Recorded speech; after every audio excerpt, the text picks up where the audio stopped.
All right, guys, we've got an exciting kind of adjustment to the programming here. We're going to give an award. So if you would, go ahead and take your seats. I've got the honor of kind of announcing what this award is. The Sovereign Wealth Fund Institute is chaired by a gentleman named Lakshmi-Narayana, and he's here backstage, and gives out a Goodfellows Award to people from around the world that are using their influence to benefit society, whether that's their affluence, their influence, or their celebrity.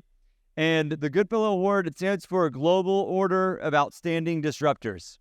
And these awards, they're actually repurposed from throughout British history. And the award that's going to be given out today is over 50 years old, issued to Albert Smith for faithful service in the Malay campaign. And it's in a Imperial Service Medal during the time of Queen Elizabeth. And so this award is going to be given out to a special individual who'll be brought on stage in just a moment. But join me in welcoming the chairman of the Sovereign Wealth Fund Institute, Lakshmi-Narayanan, and our awardee, Peter McCormack.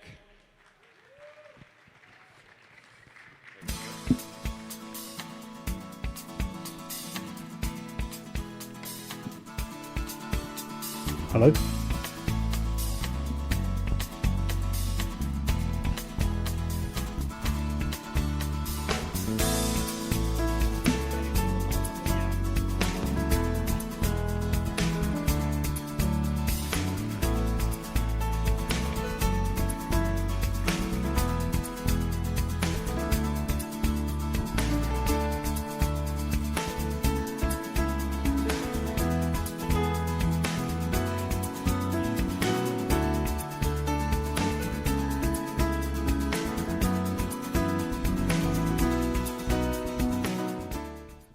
Thank you, Peter.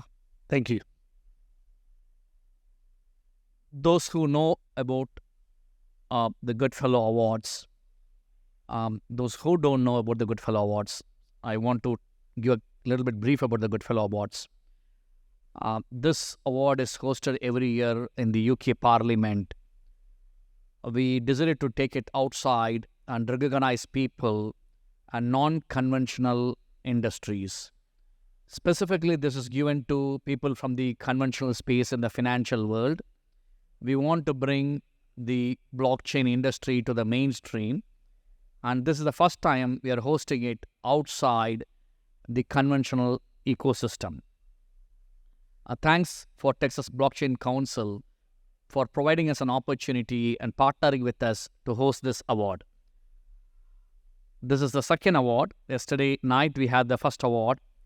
And thanks, Peter, for accepting to be honored with this award. The process of this award is basically we have an open conversation with the recipient. Specifically, we use the word called an inspiring conversation. We call this as a good talk. So we listen to their inspirational journey. So we would like to hear from you, your journey first. Oh, well, okay. Well, look, thank you. I don't think I've ever won an award before. I certainly don't work for awards, but it's an honor that someone would think I deserve one. I just 6 years ago woke up one day and thought I'll start a podcast, and phoned up my friend and said, how do you do it? And he sent me a tutorial, and then I phoned up another friend and said, will you do an interview? And then it took me on a wild ride where I've, almost culminated yesterday where I interviewed 2 presidential nominees. It's just a very weird journey that's taken me to 40 countries. It's taken me all around the world. I've met so many people. I've got to do so many amazing things of it. And I mean, this is beautiful to receive, but I just feel very lucky to have lived this life. So you faced personally a lot of legal challenges and public scrutiny in your Bitcoin advocacy. Can you share how these experiences have shaped you and your approaches towards the Bitcoin? Oh, good question. I wish I could answer that honestly, but I fear more litigation. What I would say is that what I know now that I wish I knew a long time ago is that the most important thing any of us can work on is the devolvement of power, because where power centralized, it corrupts.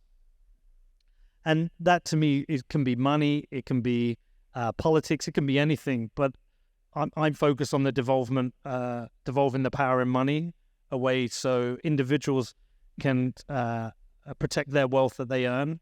And I think that's a very important job to do, especially when you travel to third world countries or countries with massive high inflation. And so I'm just do a simple job of turning up either with a camera or microphones and talking to people and publishing that content. And I hope that gets to as many people as possible who understand the need and desire to devolve power away from corrupt central forces as much as possible. Where do you see your role in the next 5 to 10 years in the Bitcoin space or the cryptocurrency space? What do you want to achieve?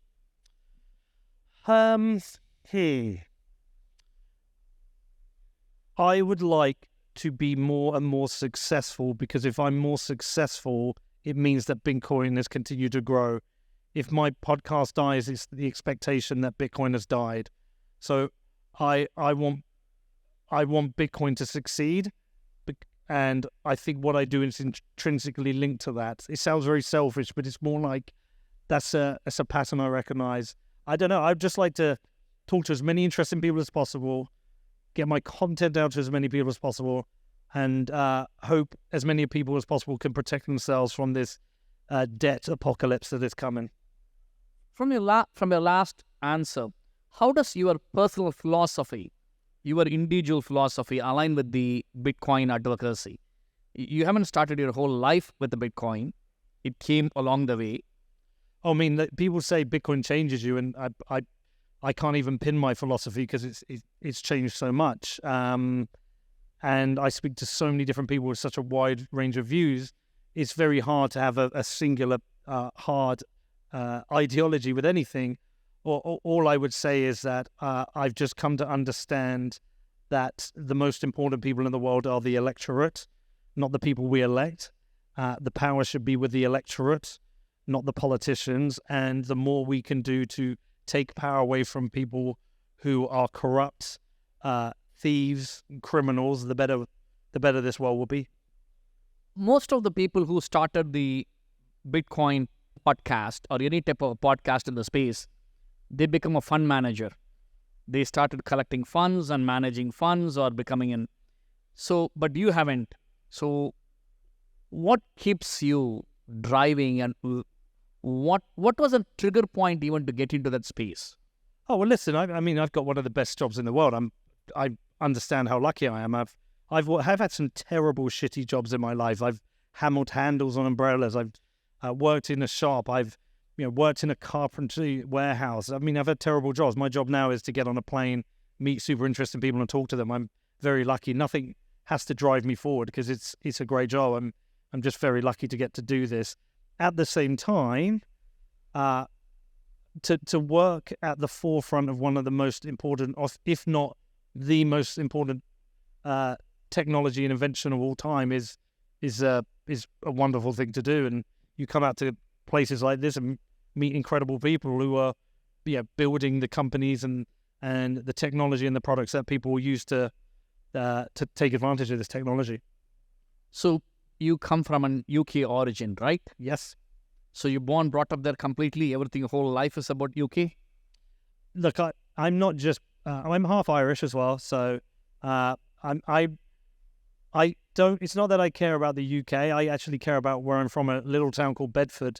And my focus outside of doing this podcast is doing everything I can to raise up a town which has challenges of small towns with, as technology centralizes industry, the jobs market has changed, the town center's dying. So I'm just focused on doing everything I can in my town, in my country.